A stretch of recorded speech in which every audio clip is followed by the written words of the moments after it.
नमस्कार दोस्तों, मैं आज आपको एक ऐसी कहानी के बारे में बताने जा रहा हूँ, जिसके बारे में इससे पहले आपने कभी सुना नहीं होगा।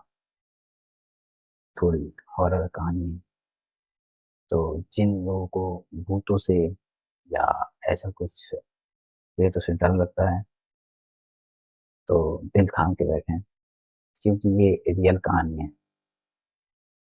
जो कि मेरी एक ऑफिस की फ्रेंड ने मुझे भेजी थी। मेरी फ्रेंड केरला के एक छोटे से गाँव की रहती थी, रहने वाली है।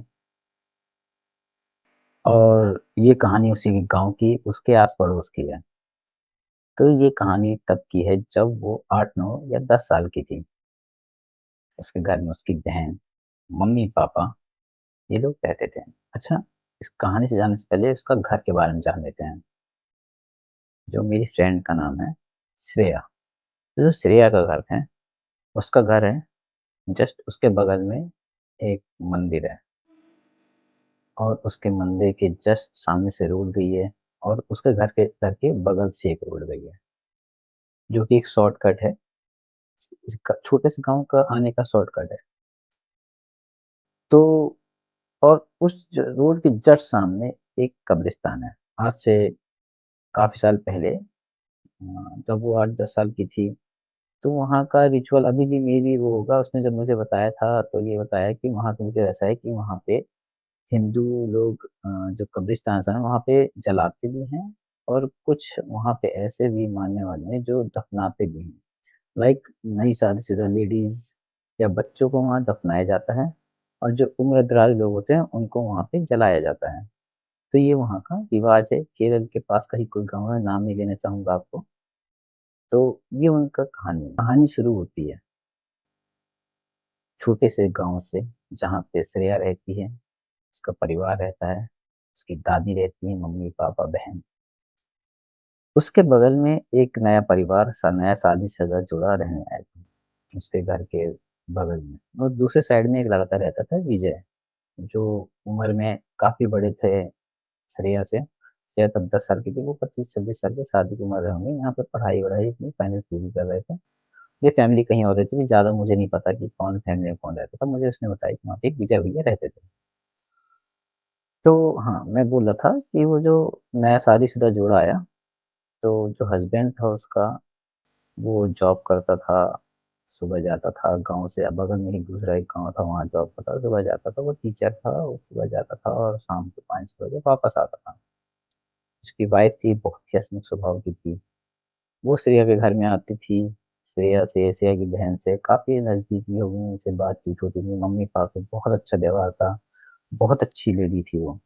बहुत अच्छा, नई उम्र की थी, 22-23 साल की थी, बहुत ही ज़्यादा एक्टिव लड़की थी। उसे गाने का, उसे नृत्य का, डांस का, कथक का, आर्ट बनाने का इसका बहुत शौक था। उसके पति ने क्या कहा था, मैं दिन भर रहकर नहीं हूँ, तुम बोर हो जाती हो, तो एक काम करो, तुम जाओ और जाके ये सब सीख लो, कोई इश्यू नहीं है, मैं हूँ यहाँ पे, अभी अकेले हैं, तुम बोर हो जाती हो। फिर ऐसे ही डांस सीखती थी, वो यहाँ आती थी। वो जो बगल में विजय रहता था, वो भी एक क्लास, गाँव के एंड पे क्लास होती है, वो भी इन सब पे शौक रखता, वो भी सीखता था वहाँ पे।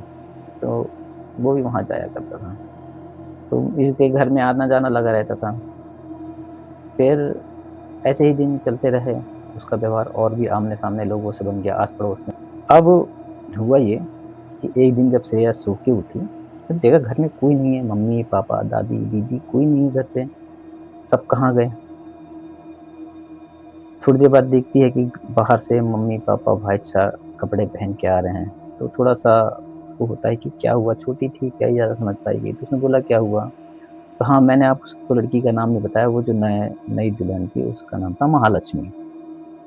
तो महालक्ष्मी के बताया उसके मम्मी-पापा ने कि महालक्ष्मी की डेथ हो गई है। तो वो काफ़ी शॉक हो गई श्रेया कि कैसे? अभी तो कल तक सब कुछ सही था, अचानक क्या हो गया? बहुत ज़्यादा घर की क्लोज़ थी, सब कोई अपसेट हो गए घर-वर के। कि अरे यार! बेचारी-सी लड़की थी। चलो, उसका पति बेचारा बहुत अपसेट था, ऑब्वियस सी बात है, नई शादी है, अपसेट होगा, गाँव वाले भी लगा कि नहीं अच्छी लड़की थी, चली गई। अब तब की बात है, कोई फोरेंसिक जाँच वगैरह होती थी, कैसे खत्म हुई, कैसे मरी, कुछ किसी को कोई पता नहीं। हुआ सामने उसको, मैंने बताया ना वहाँ पे दफना रहे थे, तो सामने जो कब्रिस्तान था, वहाँ पे महालक्ष्मी को दफना दिया।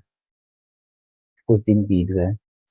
धीरे-धीरे एक बार उस रास्ते से जाते हुए रात को किसी ने देखा कि अ, उस कब्र में रात को 12 बजे के आस-पास कोई बैठ जाता है, महालक्ष्मी की कब्र से।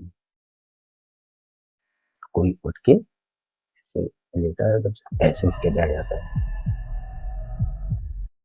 तो ऐसा हुआ, 1 लोगों ने देखा, 2 लोगों ने देखा, 8-10 लोगों ने देखा, आस-पास के लोग जो निकलते थे उन्होंने देखा, तो पूरे गाँव में अफ़वाह फैल गई कि वो महालक्ष्मी का भूत है, जो उठ के बैठ जाता है।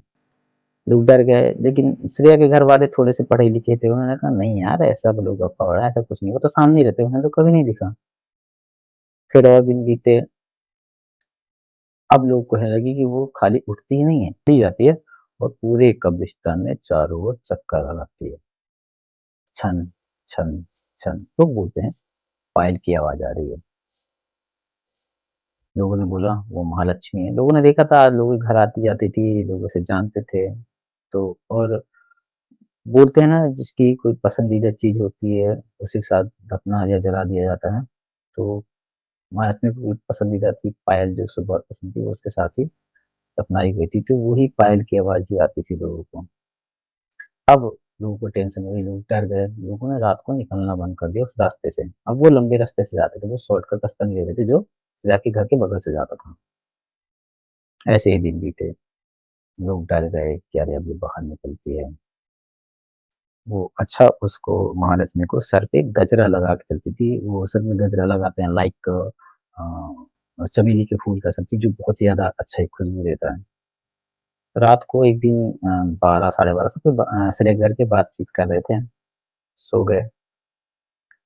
रात को 2 ढाई बजे वही श्रेया का कमरे में सब कोई सो रहे थे, श्रेया की बहन, श्रेया की मम्मी, श्रेया।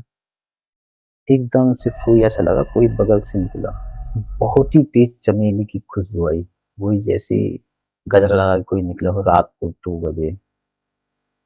तो एकदम से महक आई, श्रेया डर गई क्योंकि अफ़वाहें उड़ी थी। इसलिए एकदम डर के मम्मा से अपनी चिपक गई। उसकी माँ ने कहा, "बेटा आप सफ़ेद गजरा लगाते हैं, डरने की कोई बात नहीं, कोई भी है, महक आ सकती है, तो सो जाओ कोई दिक्कत नहीं है।" तो वो सो गई। अच्छा, उसी दिन, उसी रात को बगल में जो विजय भैया रहते थे, वो सो रहे थे अपने बेड पे। अचानक से उन्हें आवाज़ आई, कोई गाना गा रहा है, कोई पायल में नृत्य कर रहा है कथक। तो वो नींद में थे, उन्हें लगा कि होगा कोई म्यूज़िक चला रहा होगा या रेडियो बजा रहा होगा, रेडियोग्राम। तो लेकिन वो आवाज़ छन, छन आई, धीरे-धीरे गाने की आवाज़, वही उसका फ़ोक म्यूज़िक साउथ इंडियन। तो अचानक विजय को लगा कि कोई बिल्कुल उसके कान के पीछे, जस्ट यहाँ, वो सो रहा है, यहाँ पे कोई इस जगह पे कोई खड़ा गाना गा रहा है। ना ना ना ना ना, एकदम से उठ के खड़ा हुआ, ये क्या हुआ? पीछे देखा, कोई नहीं। एकदम से उठा, देखा कोई नहीं, कौन है? कौन है बोला, बट कोई नहीं। एकदम से तेज झन्नाटे का थप्पड़ मारा सट, एकदम से जब उसको थप्पड़ हुआ एकदम चौंक गया, क्या हुआ? और इधर देखा कोई नहीं, भाग के सीधे अंदर अपने मंदिर वाले कमरे में जाके कंबल ओढ़ के बैठ गया। अपने घर वालों को फ़ोन कर रहा है कि अरे मेरे साथ ऐसा हो गया, और वो कह रहे भाई कुछ नहीं, तूने सपना देखा है, कुछ नहीं हुआ है, सब ठीक है, तू सो जा, तूने सपना देखा है। बट वो रात भर डर रह के वहीं मंदिर में बैठा रहा, उसे लगा नहीं थप्पड़ तो पड़ा है। सुबह उठा, पूरे घर में, पूरे मोहल्ले में जाके बता रहा है कि मेरे को थप्पड़ पड़ा, कोई तो है। फिर वो उसके घर श्रेया के घर जाता है, क्योंकि उसका भी आना-जाना था श्रेया के घर में। तो श्रेया की मम्मा थोड़ा-सा बताती है कि हाँ, यार रात को ऐसे भी मुझे भी लगा कोई बगल से निकला है गजरे की महक, बट नहीं, ऐसा तुम्हारा सपना ही होगा। और वो महक आ रही चमेली का, जैसे महालक्ष्मी लगाती थी। जैसे ही महालक्ष्मी का नाम सुना, ये डर गया, महालक्ष्मी? ऐसे कैसे? वो तो मर चुकी है। तो वो डर गया, नहीं मुझे महालक्ष्मी ही होगी वो। फिर उसने उसने सोचा कि हाँ, वो आवाज़ तो महालक्ष्मी, क्योंकि ये जो म्यूज़िक सीखने जाते थे, वहाँ महालक्ष्मी भी जाती थी, और ये विजय भैया जो बगल में रहते थे श्रेया के, वो भी जाते थे। वहाँ गए, उन्होंने देखा, उनको लगा आवाज़ आई कि हाँ यार, ये महालक्ष्मी की आवाज़ है। वो थोड़ा-सा डर गए। फिर वो दिन बीते, अगले दिन नॉर्मल हुआ, कुछ नहीं हुआ, फिर उसके अगले दिन। अब उस रात को जब एक दिन नॉर्मल हुआ, कुछ नहीं हुआ, फिर वो श्रेया और उसकी बहन, दीदी दोनों कमरे में सो रही थीं। तो उनका जो कमरा था उसके घर में बड़ा-सा आँगन, जैसे मैंने फ़ोटो में दिखाया है कुछ ऐसे ही था, बड़ा-सा आँगन था। ऐसा लगा श्रेया की नींद खुली, एकदम कोई कथक कर रहा है। उठी, मैंने बहन को उठाया, ये आवाज़ आ रही है, तो उससे मैंने कहा हाँ, कुछ साउंड तो हो रहा है लेकिन क्या है ये क्लियर नहीं था। कौन है? रात को एप्रॉक्स वही 2, 1, 3 या ढाई का ऐसा कुछ टाइम रहा होगा। वो ट श्रेया को लगा कि देखते हैं क्या यार, ऐसे रात भर डरते रहेंगे या मम्मा को जगाएँगे, तो मैंने बोला करे कुछ नहीं होगा, चलो एक बार बाहर खिड़की खोल के देखते हैं। जैसे ही खिड़की खोली तो बाल खोले मेरी, जो कपड़े भी वही पहनी थी जो महालक्ष्मी ने पहन रखे थे जब दफनाया गया था। खड़ी थी और उसका पीठ था श्रेया के खिड़की की तरफ, और जो उसका चेहरा था वो था अपोजिट साइड पे जहाँ पे विजय का घर है। ये देख के दोनों बहन डर गई बहुत तेज, जो एकदम से श्रेया छोटी डर के मारे चिल्ला पड़ी, और जैसे ही वो चिल्लाई उसका डांस कथक वहीं पे रुक गया। जो देव जो भी बोलो अब, जो महालक्ष्मी थी वो, और एकदम से वो देखा, पलटी, और जैसे ही वो पलटी इनका देखा चेहरा एकदम काला था, कुछ समय से ब्लड आइज दिखा रही है। उन्होंने जल्दी से दरवाजे के वो एकदम स्पीड में उन्होंने खिड़की बंद कर दी, बहुत तेज चिल्लाई, बहुत तेज चिल्लाई, और तब तक खिड़की में धप धप ऐसे आवाज आई। डर गई, जैसे ही डरी मैं बहुत तेज चिल्लाया तो पूरे घर वाले, मम्मी पापा दादी सब आ गए।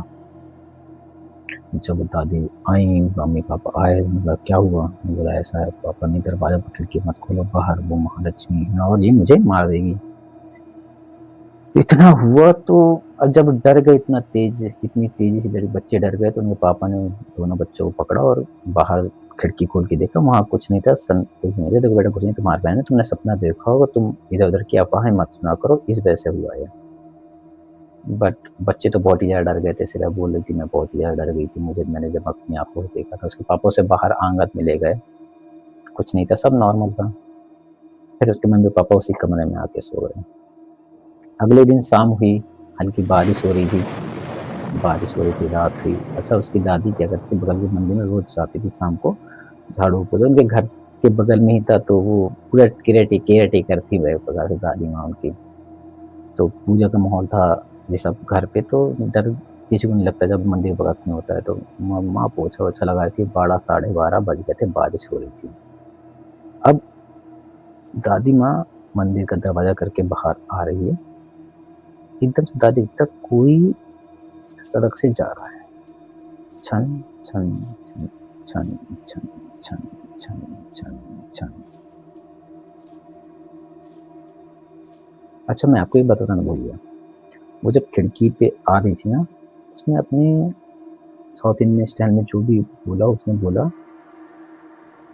मुझे मारा गया है, मैं मरी नहीं हूँ, मुझे मारा गया है। समथिंग ऐसे टाइप की आवाज़ है। तो उसने अपने घरवालों को बताया था, ऐसे-ऐसे बोला था, लेकिन लोगों ने कहा कि नहीं, घरवालों ने बोला नहीं तुम्हारा बहन है। हाँ, तो फिर क्या हुआ कि वो लेडी जा रही थी। वही छन-छन करते हुए, बाल खुले और वही महालक्ष्मी की ड्रेस पहने हुए, जो दफनाने के साइड पे था, और वो जा रही थी, दादी माँ वहीं से गई। दादी माँ का दिल बैठ जा रहा है कि क्या होगा, लेकिन मंदिर में थी तो उन्होंने मंदिर का दरवाज़ा खोला, मम्मी मंदिर के दरवाजे के पास बैठ गई और देखने की क्या, कहाँ गई वो? वो आगे जाती है, वो जो विजय का घर था, वहाँ जाके रुकती है, पलट के देखती है, ज़ुप! दादी माँ एकदम चौंक गई, क्या हुआ? दादी माँ ने देखा कि वो वहाँ रुकी, दादी माँ देख रही है, और वो धीरे-धीरे उसके घर की तरफ चली गई, विजय की तरफ। बारिश थाल के रिमझिम और दादी माँ ने भी हिम्मत नहीं करी आगे जाने की, वो दरवाज़ा बंद करी मंदिर के अंदर ही सो गई। सुबह उठी दादी माँ, रात को क्या ही नींद आई होगी, आई अंदर, उन्होंने देखा कि सब कोई सो रहे हैं, वहाँ पे गई, और वहाँ पे जाने के बाद उन्होंने अपने बेटे को मतलब श्रेया के माँ-बाप को बताया ये कि ऐसी-ऐसी बात हुई है और वो रात को हुई थी। तो श्रेया की बहन, मम्मी-पापा, दादी सब विजय के घर पे गए।